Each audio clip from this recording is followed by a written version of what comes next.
মহান আল্লাহ পাক রব্বুল আলামিনের পরিচয় মহাগ্রন্থ আল কোরআন সূরা ইখলাস এর ভিতরে তুলে ধরেছেন।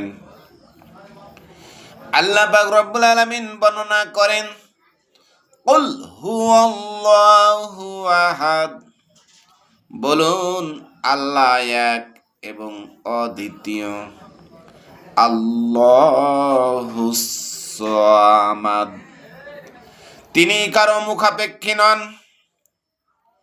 লাম ইয়ালিদ ওয়া লাম ইউলাদ, তিনি কাউকে জন্ম দেন নাই, কাউরি কাছ থেকে জন্ম গ্রহণ করেন নাই। ওয়া লাম ইয়াকুল্লাহু কুফুয়ান আহাদ, আর তিনার সমকক্ষ কেউ নেই। সম্মানিত সুধী মণ্ডলী, মহাগ্রন্থ আল কোরআন সিরিয়ালের দিক থেকে 112 নম্বর সূরা ইখলাস। আল্লাহ পাক রব্বুল আলামিন তিনার পরিচয় 4টি আয়াতের ভিতরে তুলে ধরেছেন। কুল হুয়াল্লাহু আহাদ, বলুন আল্লাহ এক এবং অদ্বিতীয়।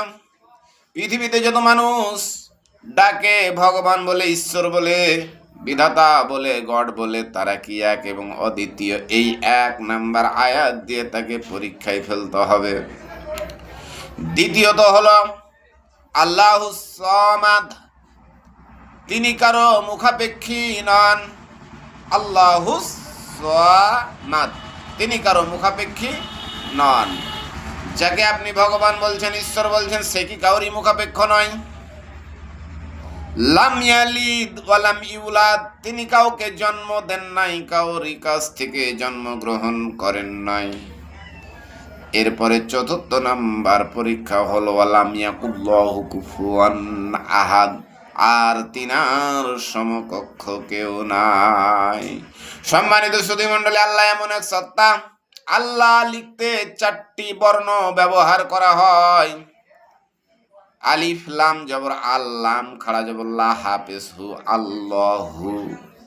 এই 4টি বর্ণর ভিতরে যদি একটি বর্ণকে বাদ দেওয়া হয় তাহলে হয়ে যায় লিল্লাহ। লিল্লাহি মা ফিস সামাওয়াতি ওয়া মা ফিল আরজ। এই লিল্লাহ দিয়ে আল্লাহকে চেনা যায়, আল্লাহকে ডাকা যায়, আল্লাহকে বোঝা যায়। লিল্লাহ শব্দের লাম বাদ দিলে হয় লাহু। লাহুল মুলক ওয়া লাহুল হামদু ওয়া হুয়া আলা কুল্লি শাইইন কাদির।